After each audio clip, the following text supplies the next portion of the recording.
pour être heureux, il faut simplement être. Tu n'as besoin de rien d'autre. Il faut t'asseoir dans l'amour de Dieu. Tu es là, tranquille, dans cet amour. Et tu sens la présence divine. Tu sens comment ton esprit commence à devenir léger quand tu commences à te débarrasser de tous ces soucis.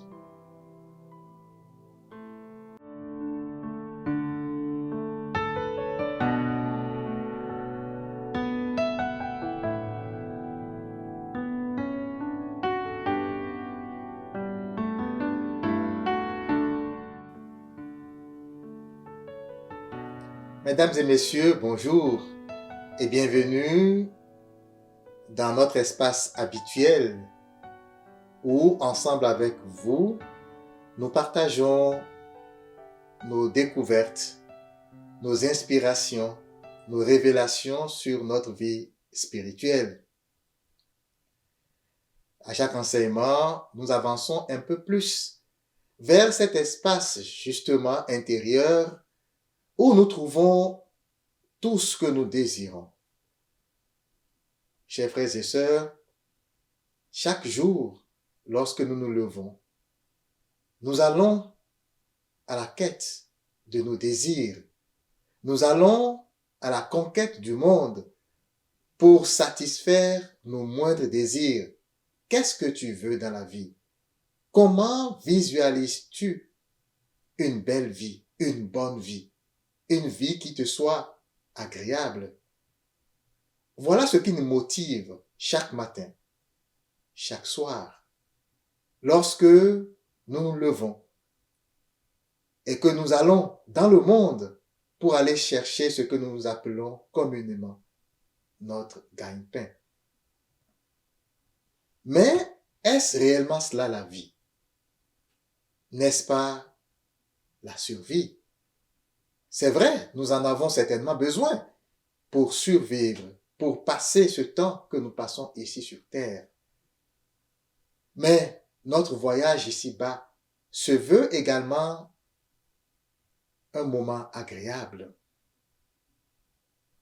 Celui qui nous a envoyés ici pour faire des expériences ne veut pas que nous passions tout le temps ici dans la souffrance.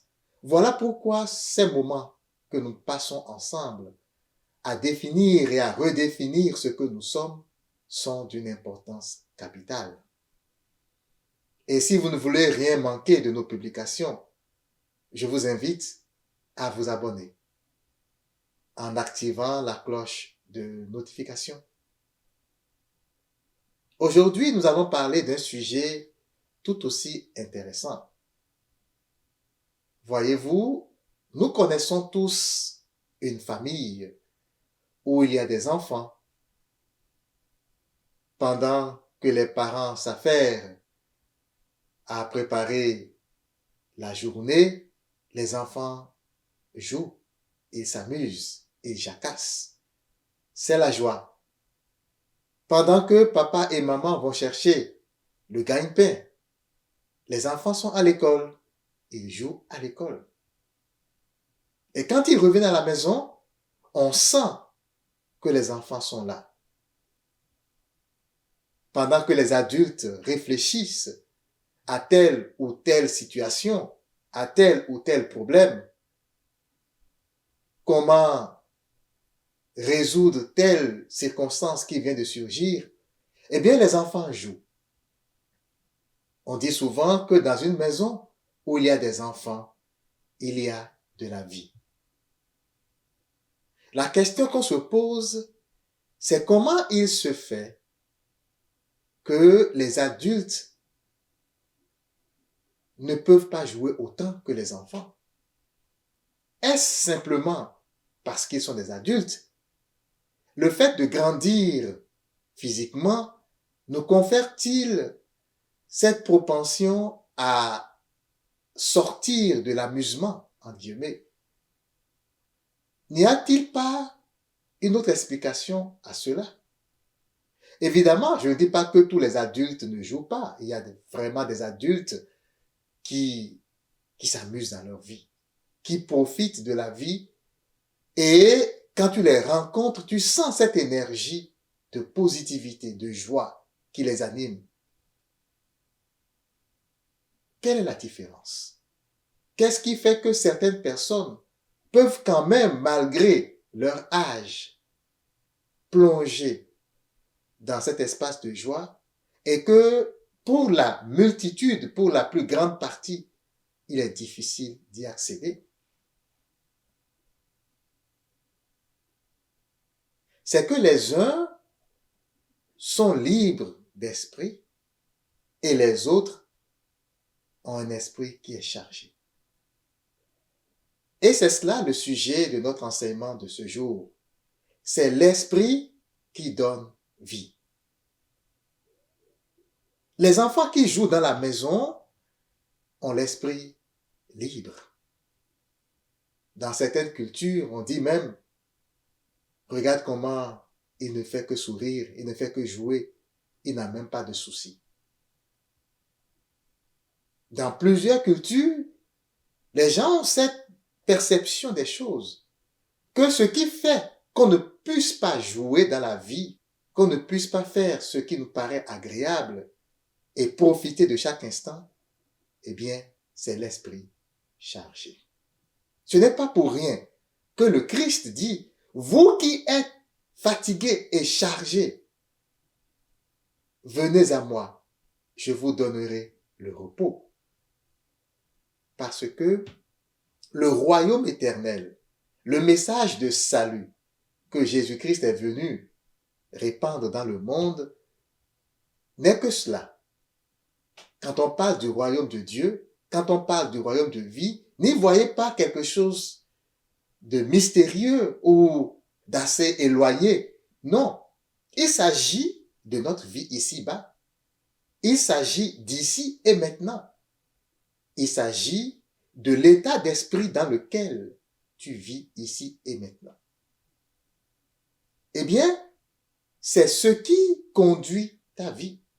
C'est ce qui conditionne le bien-être, l'agréable que tu répands autour de toi et à toi, ou le désagréable, les problèmes, les soucis, les malheurs. Tout cela est conduit par ton esprit. C'est l'esprit qui donne vie. La chair ne sert à rien, métaphoriquement parlant.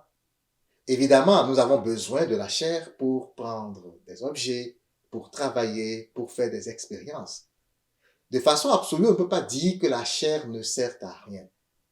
Mais pour être heureux, pour vivre dans cet espace de bonheur que tout le monde recherche, nous n'avons pas besoin de la chair. Et pourquoi? Parce que, justement, c'est l'esprit qui donne la vie. C'est l'esprit qui vivifie. Tout ce que tu as jamais eu comme succès,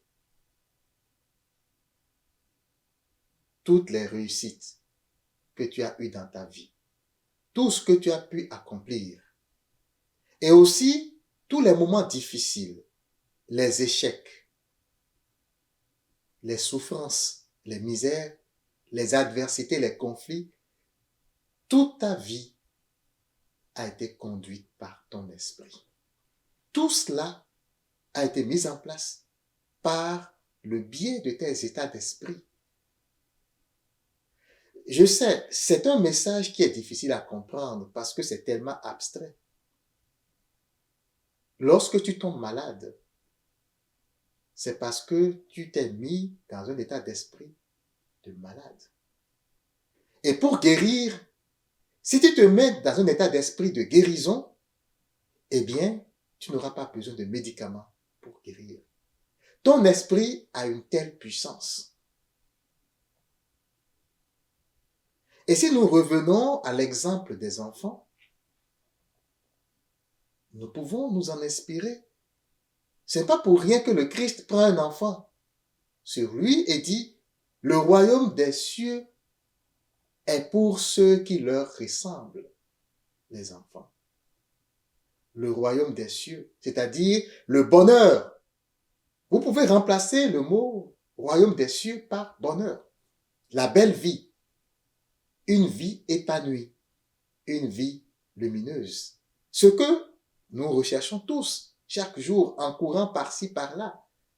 La paix du cœur, cet espace ou cette dimension où l'homme, même ici sur cette terre, peut plonger et vivre heureux,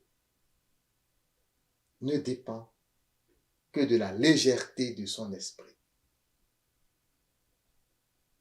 Il arrive que nous ayons des soucis. Il arrive que dès les premiers signes que nous qualifions dans notre mental de désagréable, d'une situation qui ne nous est pas agréable, que tout de suite, nous tombions dans les négativités et que nous commencions par animer notre esprit de pensée qui justement sont les vecteurs qui nous conduisent à la manifestation de ce que nous n'avons jamais vraiment voulu. C'est dans notre subconscient que tout se passe. Inconsciemment, nous mettons en branle, nous concevons nos propres souffrances, nos propres malheurs. Mais les enfants ne sont pas dans ce genre d'état d'esprit. L'enfant, il veut jouer. L'enfant veut profiter de chaque instant que la vie lui accorde. Et les parents, justement, chargés dans leur esprit par les différentes occupations qu'ils se sont données, les différentes responsabilités qu'ils se sont données, sont tout le temps dans les inquiétudes et dans les soucis. C'est difficile pour un adulte qui a des charges, entre guillemets, de pouvoir se libérer pour dire je profite aujourd'hui de ma journée. C'est tout le temps des problèmes. C'est tout le temps des inquiétudes. Comment sera demain? Comment sera la minute d'après? Comment sera? Et c'est tout le temps ce qui alourdit l'esprit. On se plaint, on se lamente.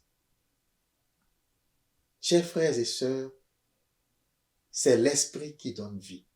Si tu prends soin de ton esprit, tu auras une bonne vie.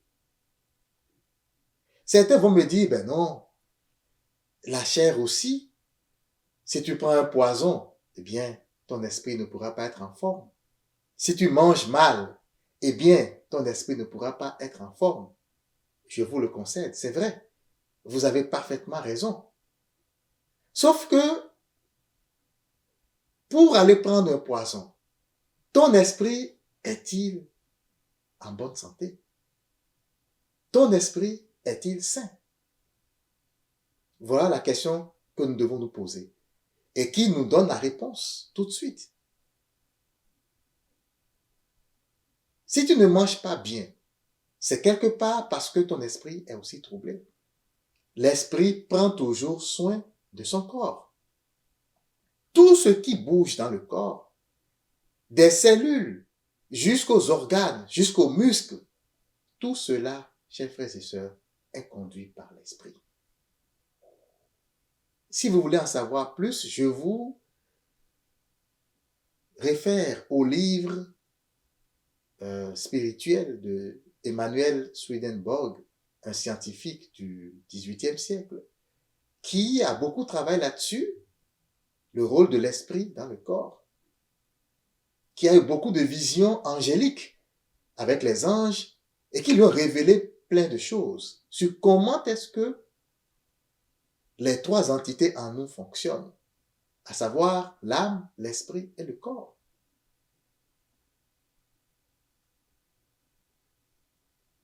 Le fonctionnement ou les interactions de ces différentes entités suivent parfaitement les lois universelles, même de la physique.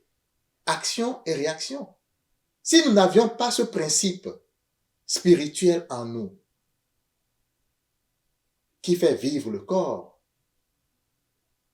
l'esprit, cette énergie qui est dans chaque cellule, qui donne la force à chaque cellule, comment aurions-nous pu avoir un corps avec une surface aussi lisse et qui ne soit pas enfoncé.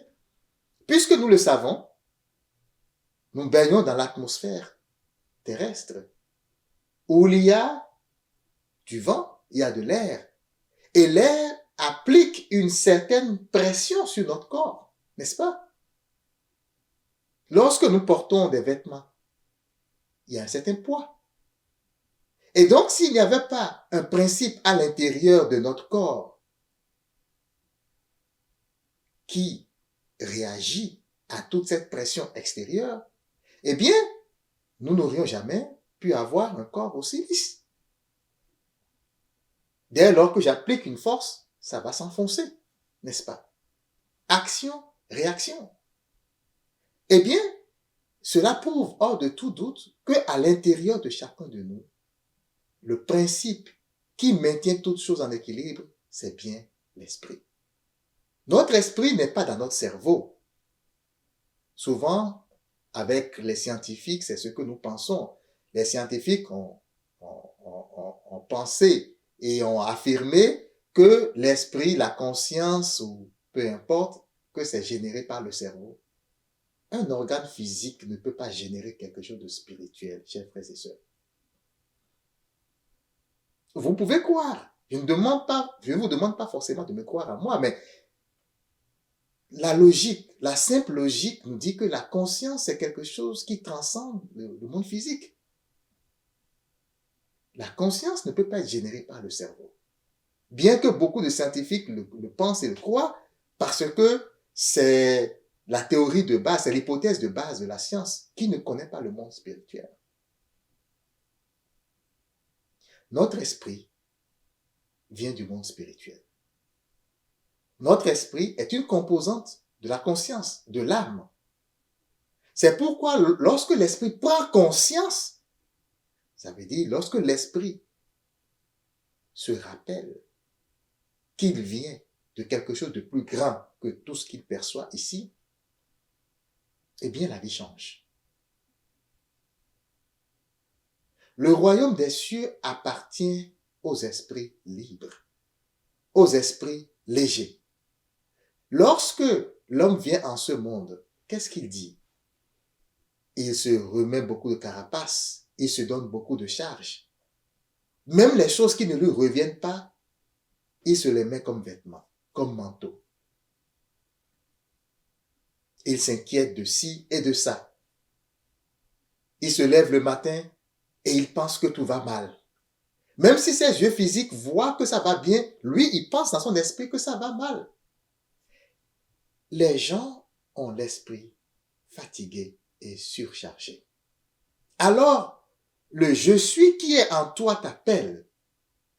Si aujourd'hui tu as déjà pensé à des soucis, à des inquiétudes, à des problèmes, si tu as déjà pensé à l'avenir de tes enfants, à ton propre avenir, si tu as déjà pensé que tu n'as pas de boulot et que tu ne peux pas vivre décemment, si tu as déjà pensé à tel ou tel souci, le Christ qui vient en toi t'appelle maintenant. Il t'invite, cet esprit christique, à t'élever vers lui. Débarrasse-toi de tout cela.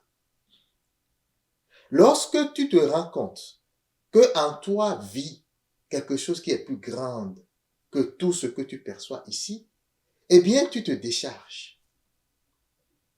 Tu n'as pas besoin d'être en rancune avec telle ou telle personne. Tu n'as pas besoin de t'accrocher à ce que les gens te disent. Tu n'as pas besoin de t'accrocher à ce que tes sens physiques voient ou sentent. Rien de tout ceci ne va impacter la vie de ton âme. Or, l'âme est la seule réalité qui vit en toi. L'âme, avec ton esprit, manifeste la vie autour de toi. Donc, c'est juste l'esprit. La seule chose qui compte, c'est ton état d'esprit, chers frères, chères sœurs. La seule chose qui compte, c'est ton état d'esprit. Et si on va dans les Saintes Écritures, nous avons justement ce passage de Marthe et de Marie, sa sœur, qui allaient recevoir Jésus. à Béthanie, je pense. Le Christ étant là, qui parle avec Marie, et Marthe qui s'affaire dans tous les sens, qui s'agite, elle s'est déjà mise dans la tête que elle est en train de recevoir un hôte de qualité. Elle est en train de recevoir une personnalité. Et qu'il faut que le repas soit prêt dans les meilleurs délais, que ce soit un repas succulent, que tout soit parfait. Elle s'est déjà mise dans la tête qu'il faut que tout soit parfait. La plupart du temps, chers frères et sœurs, c'est notre problème. Le problème de l'homme, c'est justement toutes ces charges inutiles qu'il se met dans la tête. On doit s'inquiéter. Il faut que tout soit parfait. Il faut que telle chose soit dans telle forme. Il faut que telle chose soit pareille, etc. On se met des principes. On se construit une personnalité. Et tout cela, c'est des charges que nous nous donnons. C'est de poids. C'est des fardeaux que nous chargeons à notre esprit, sans le savoir. Mais chaque chose, chaque poids que tu rajoutes à ton esprit, te conduit vers le malheur, vers les souffrances. Puisque c'est cet esprit qui te donne la vie. C'est cet esprit qui va te conduire dans le bonheur que tu recherches. Ce n'est pas le boulot que tu as. Ce n'est pas l'argent que tu as. Ce n'est pas le pouvoir que tu as. Ce n'est pas non plus la position sociale que tu as qui va te conduire dans l'espace de bonheur que tu désires. Les gens dans ce monde ont eu tout cela. Ça ne leur a servi à rien. Ça n'a rien ajouté à leur vie. Bien qu'ils aient désiré cet état de bonheur, ils n'ont pas pu l'atteindre par les choses extérieures, puisque la chair ne sert de rien. Ce passage signifie que rien de ce que tu vas construire en ce monde ne peut t'amener à aller au royaume des cieux, c'est-à-dire à atteindre le bonheur dans cette vie. Pour être heureux, il faut pouvoir se convaincre de cette vérité que c'est ton esprit qui va t'y emmener. Le bonheur, chers frères et sœurs, est un état d'esprit. Le bonheur n'est pas un lieu, ni même un ensemble de biens matériels que tu acquiers, ni même une position sociale. L'argent ne donne pas le bonheur. On l'a vu. Des gens sont en bonne santé, ils ont la santé parfaite et ils sont malheureux. Ils ne sont pas heureux. La santé ne donne pas le bonheur. Des gens ont tout ce qu'il faut et pourtant ils sont malheureux. Rien qui soit dans ce monde physique à l'extérieur de toi ne peut te donner le bonheur. Le bonheur, c'est la joie. Le bonheur, c'est la paix. Le bonheur, c'est l'agréable autour de toi. Et le Christ a dit à Marthe, Marthe, Marthe, tu t'agites pour bien de choses. Une seule est nécessaire. Et Marie a choisi la bonne part. Qu'est-ce que cela signifie? Pour être heureux, il faut simplement être. Tu n'as besoin de rien d'autre. Il faut t'asseoir dans l'amour de Dieu. Tu es là, tranquille, dans cet amour. Et tu sens la présence divine. Tu sens comment ton esprit commence à devenir léger quand tu commences à te débarrasser de tous ces soucis. Parfois, nous marchons et nous sommes lourds. Et nous allons dire, ah, c'est ce que je viens de manger. C'est possible. Mais parfois, tu es lourd quand bien même tu n'as pas mangé. Parfois, tu marches, mais c'est tout comme si tu transportes avec toi une charrette sur laquelle tu déposes ta tête qui est tellement lourde. Les gens sont surchargés. Ils souffrent. Et pourquoi? parce que nous nous sommes accrochés à toutes ces charges, à tous ces fardeaux que nous avons portés. Notre esprit s'est recouvert de toutes ces inutilités, des choses qui en réalité n'augmentent pas une seconde à notre durée de vie ici, que ce soit sur terre, que ce soit même dans l'éternité. Des choses pour lesquelles nous nous inquiétons, mais qui n'ajoutent rien, absolument rien à ce que nous sommes.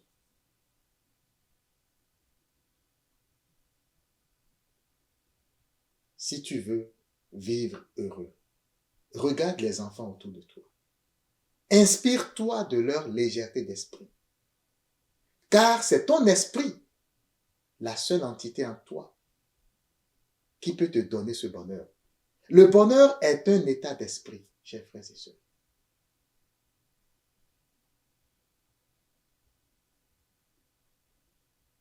Si tu veux vivre heureux, débarrasse-toi de toutes ces carapaces dont tu t'es recouvert à travers les âges, à travers les années.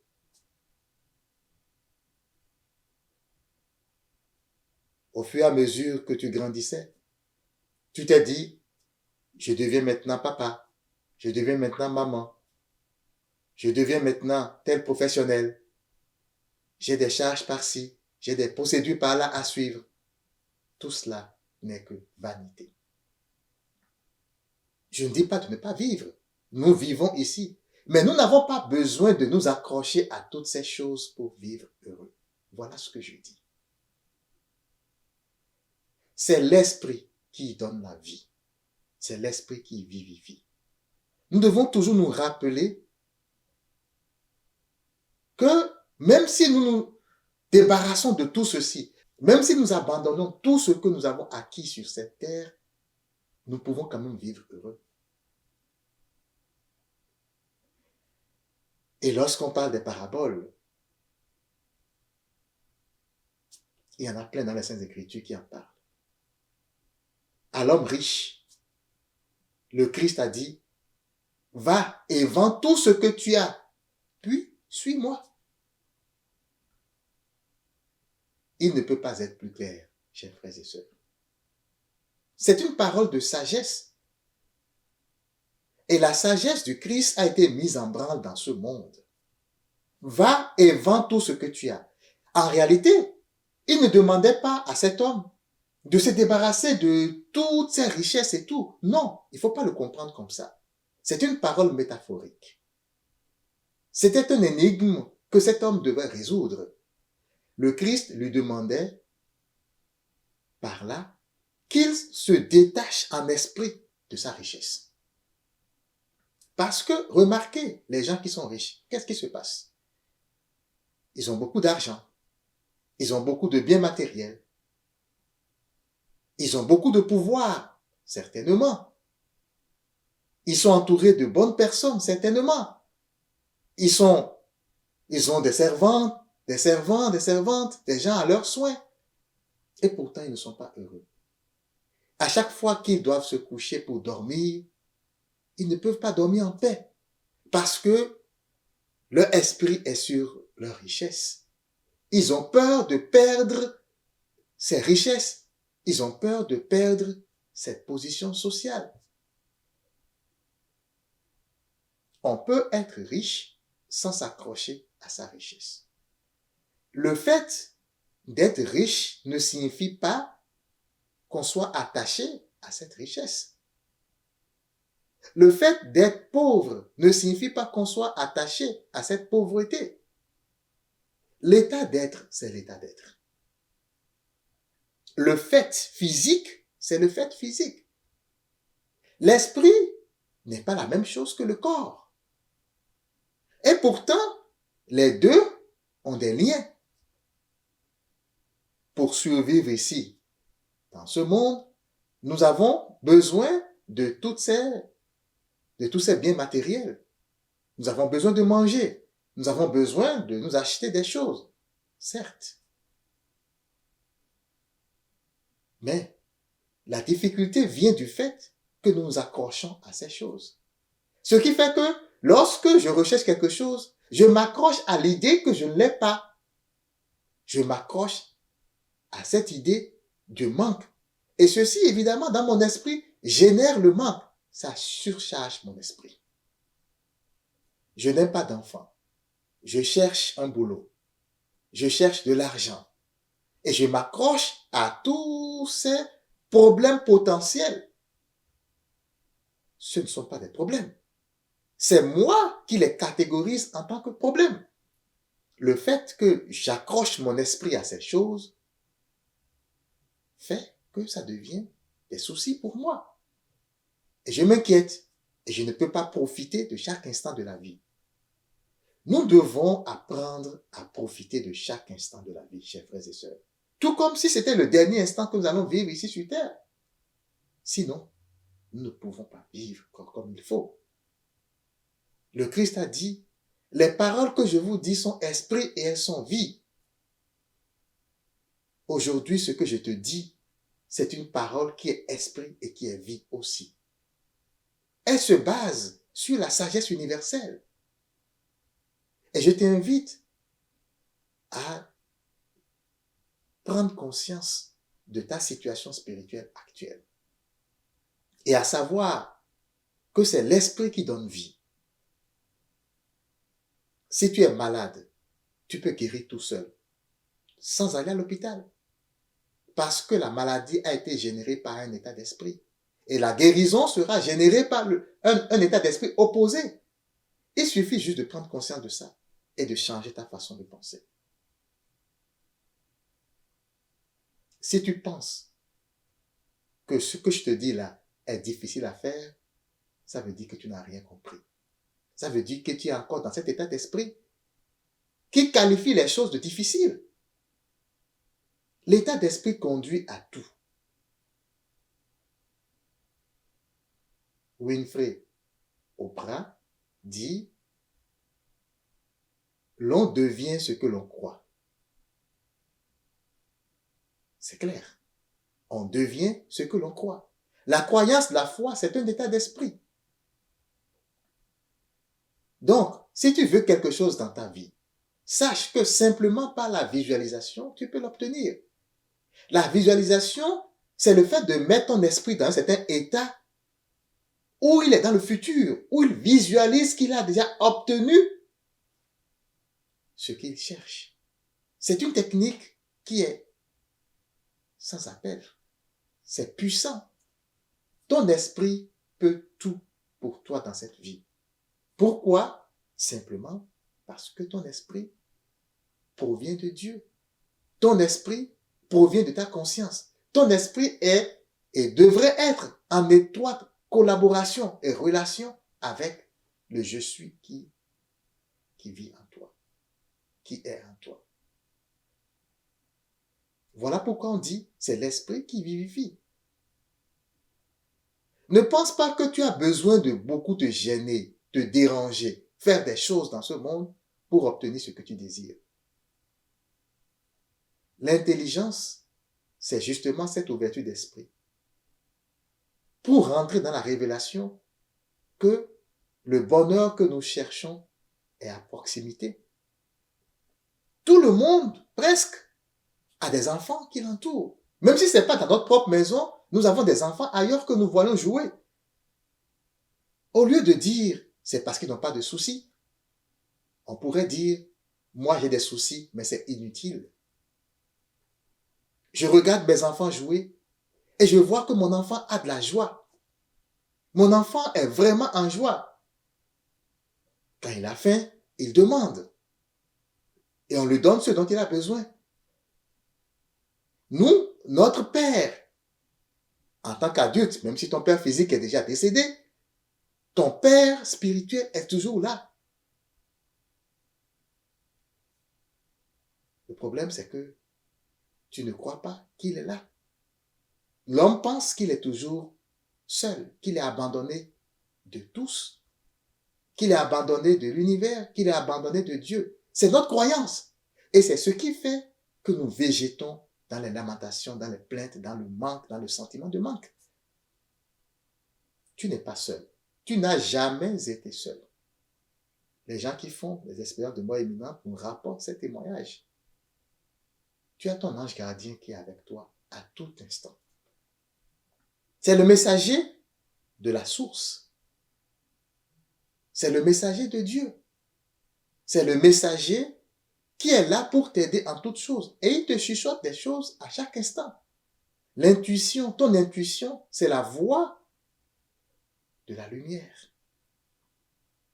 C'est cette voix qui est destinée à te conduire sur les sentiers du bonheur.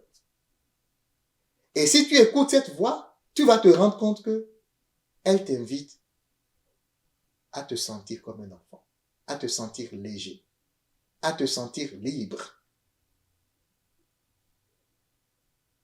Cette voix t'invite à libérer ton esprit.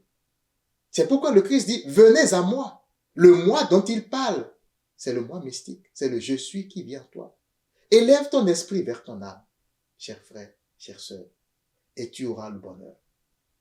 Tu seras heureux. Car il est déjà là, cette vie épanouie que tu cherches. Le Christ a dit, le royaume de Dieu est à portée de main. C'est pas loin. Ce n'est pas au ciel quelque part en haut. Non. C'est en toi. Ce royaume est en toi. Mais ce qui fait que tu ne peux pas accéder à ça, c'est ton esprit qui est chargé par les inquiétudes et par les soucis. Mais c'est cet esprit qui donne ta vie. La vie que le Christ est venu t'apporter, la vie que tu cherches, le bonheur que tu cherches, eh bien, c'est cet esprit qui te le donne. Alors, dès aujourd'hui, commence à travailler ton esprit, à le libérer. Relativise toutes choses. Tu t'es mis beaucoup de charges. Tu t'es mis beaucoup de contraintes. Tu t'es mis dans beaucoup de situations qui ne t'apportent rien. Assois-toi et pose-toi la question de savoir qu'est-ce qui fonctionne dans ma vie et qu'est-ce qui ne fonctionne pas. Tout ce qui advient dans ta vie provient des choix que tu as faits, que tu fais aujourd'hui et que tu feras encore demain. Mais ces choix sont fonction de ton état d'esprit, cher frère, chère sœur. Alors, est-ce que tu vas commencer à prendre soin de ton état d'esprit? Est-ce que tu vas commencer véritablement à prendre soin de tes pensées? Tu t'assois, tu te débarrasses de tout. Dans notre mental, il y a beaucoup de pensées qui sont générées par des inutilités, par des futilités. Les sens physiques génèrent des pensées. Mais tu peux apprendre à vivre dans l'instant présent. Tu t'assieds quelque part et tu médites pendant quelques minutes, tu te libères de tous ces soucis, de toutes ces inquiétudes. Et tu vas te retrouver dans un état où tu peux maintenant choisir ce que tu veux. Parce que tant que tu es accroché à ces soucis et à ces inquiétudes, il t'est impossible de te positionner spirituellement. Voilà la grande vérité. Dès aujourd'hui, tu peux commencer à faire ces exercices, ce que l'on appelle la méditation, ou certaines personnes, la méditation transcendantale, ou dans les religions, l'oraison, ou l'adoration. Tout cela revient à la même chose. Se mettre dans un espace où, en se calmant, en calmant son corps et en se débarrassant progressivement de ses pensées compulsives, que l'on puisse retrouver ce je suis qui vit en nous, ce Dieu qui vit en nous. Et à partir de cette position spirituelle, que nous puissions ancrer nos désirs dans l'état d'être qui suit. Et ceci va se manifester naturellement. Grave cela dans ton esprit et dans ton cœur. C'est l'esprit qui donne vie. Si tu veux être heureux, alors tu vas avoir un esprit léger. Un esprit non surchargé par des futilités ou des inutilités. L'homme n'a aucune contrainte ici-bas. L'homme n'a aucune charge. Nous disons que nous avons des charges. De la même façon que nous disons que telle ou telle situation est un problème. La circonstance qui advient est un fait. C'est quelque chose qui se produit.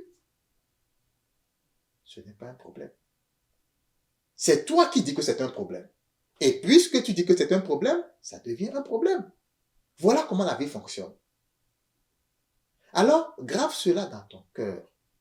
Dis-toi chaque jour que tu n'as besoin de rien de plus que ce que tu es pour vivre dans ce bonheur tant désiré. Dis-toi chaque matin que en toi, tu as déjà tout ce dont tu as besoin. Ton esprit est égal à ta vie. C'est lui qui te donne la vie. Donc, il suffit de te mettre dans un certain état d'esprit et ton désir va se manifester. L'état d'esprit étant ton attention que tu donnes à certaines pensées et le ressenti intérieur qui vient confirmer ce fait. Apprends à t'asseoir dans l'amour. Apprends à vivre dans la méditation, dans l'instant présent, dans la présence intemporelle. Et tu verras, tous tes problèmes vont disparaître du jour au lendemain, comme par magie. Mais si tu t'accroches à ces affaires que tu appelles soucis, inquiétudes ou problèmes, eh bien, ça va être dur, ce passage ici-bas pour toi. Je suis certain, persuadé que ce n'est pas ce que tu désires. Et voilà pourquoi aujourd'hui, je sais que tu vas commencer progressivement à t'entraîner. Tu t'assois, tu détournes ton attention de toutes ces pensées qui sont négatives, de toutes ces pensées qui accrochent ton esprit et qui te disent que la vie est dure. Tu commences à te débarrasser de toutes ces pensées. Tu commences à retrouver cet espace intérieur en toi qui n'est pas identifié à quoi que ce soit en ce monde. Et tu vas voir que de là, de cette position spirituelle, tu deviens libre. Tu vas avoir la joie. Si tu t'habitues à cela, tu vas voir que les choses vont se passer, vont se dérouler dans ta vie. Mais toi, tu ne seras pas atteint. Que 1000 tombent à tes côtés, 10 000 à ta droite, tu ne seras pas atteint. Parce que tu es avec moi, le moi mystique, le moi supérieur. Ta conscience. Tu ne peux pas fuir ta conscience. Il faut que tu apprennes à vivre avec. Même si tu fais des choses que tu qualifies de mauvaises, c'est toi qui les qualifies de mauvaises. Saint Paul l'a dit. Il n'y a rien d'impur en soi. Quelque chose n'est impur que pour celui qui la qualifie d'impur. C'est toi qui dis que telle chose est si, et c'est bien ça. C'est toi qui décides de tout. Alors calme ton esprit et commence à le libérer de tous ces fardeaux, de tous ces vêtements, tous ces manteaux dont il a recouvert au fil des années. Et tu verras, tu pourras jouer comme un enfant. Les enfants, en tout cas pour moi, sont un modèle de vie. Avant, je croyais comme tout le monde que c'est parce qu'ils n'ont pas de soucis. Mais au fur et à mesure que je grandis, je me rends compte que non. C'est pas pour rien que le Christ les a mis au centre du royaume des cieux. C'est parce qu'ils ont l'esprit libre. Et tout le monde a le libre arbitre pour décider de ce qu'il veut. Tu peux libérer ton esprit quand tu le voudras. Tu peux te libérer si tu le veux. Là, maintenant, ici. Parce que si ce n'est pas maintenant, quand sera-t-elle possible, cette libération? Tu peux te lever maintenant et le faire. Il suffit de faire le pas. J'espère que ces quelques mots t'ont édifié, t'ont redonné confiance que tu es capable de produire en un rien de temps le bonheur que tu désires. La vie est un jeu. Dis-toi que la vie est un jeu. Cette vie-là, c'est un jeu. Nous jouons. Et dans ce jeu, ceux qui ont compris le mystère arrivent à surfer sur la vie. C'est ce que je te souhaite. Passe bonne journée et à la prochaine.